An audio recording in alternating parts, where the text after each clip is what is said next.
Daun bahagia, ada pula yang menyebutnya bunga bahagia, sri rejeki, beras wutah, beras tumpah, damken, blanceng, atau nama latinnya Diepenbachia. Spesies ini merupakan tanaman hias populer. Tanaman sri rejeki yang termasuk dalam genus Diepenbachia ini dianggap beracun dan mematikan. Apakah benar begitu?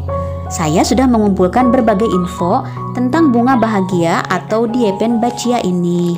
Nah, ternyata bunga bahagia ini memiliki manfaat yang sangat baik untuk kehidupan kita. Dan yang pasti, kita tidak perlu khawatir berlebihan ya teman-teman. Racun pada tanaman hias sri rejeki ini ternyata tidak semematikan itu kok. Nah, untuk lengkapnya, yuk lanjutkan nonton videonya.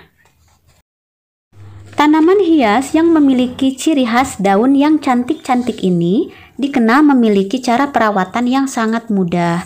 Cara memperbanyaknya pun sangat mudah, cukup dengan stek batang atau memindahkan anak dari induknya saja. Kelebihan daun bahagia dapat bertahan hidup dalam ruangan pada jangka waktu yang lama, tetapi tetap membutuhkan sinar matahari atau kondisi seperti hutan hujan tropis. Warna daun bahagia cenderung gelap jika berada dalam ruangan atau di bawah naungan, dan bisa berubah menjadi terang cerah jika diletakkan di bawah sinar matahari. Manfaat beras wutah untuk ruangan dapat menyerap racun dan kemudian melepaskan oksigen segar. Tanaman ini juga membersihkan udara dari zat silen, toluen, dan zat beracun dari asap rokok.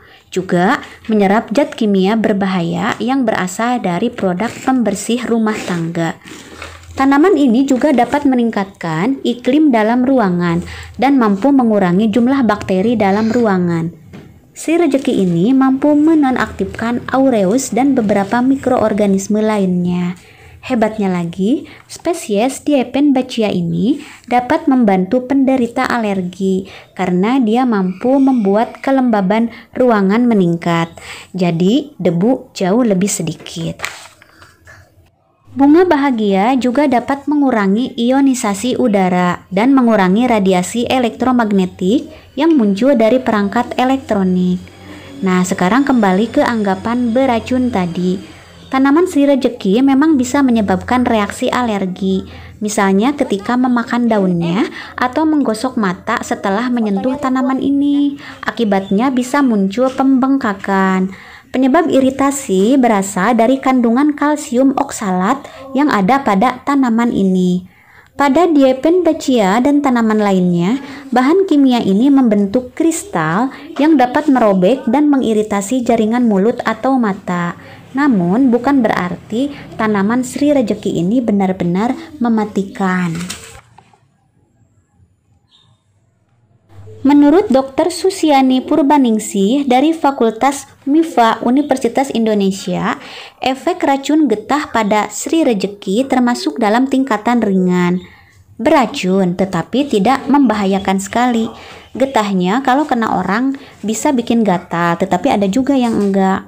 Menurutnya, setiap tumbuhan memang mempunyai senyawa yang dipakai untuk melawan musuh, tetapi tingkatan racunnya berbeda-beda. Kalau memang diketahui tingkat racunnya tinggi, sudah pasti tidak akan diperbolehkan lagi jadi tanaman hias. Jadi tidak perlu khawatir berlebihan ya, karena racun pada tanaman sri rejeki ini tidak semematikan itu kok. Dan satu lagi, jika di rumah ada anak-anak kecil dan hewan peliharaan, kita harus hati-hati memperhatikan mereka.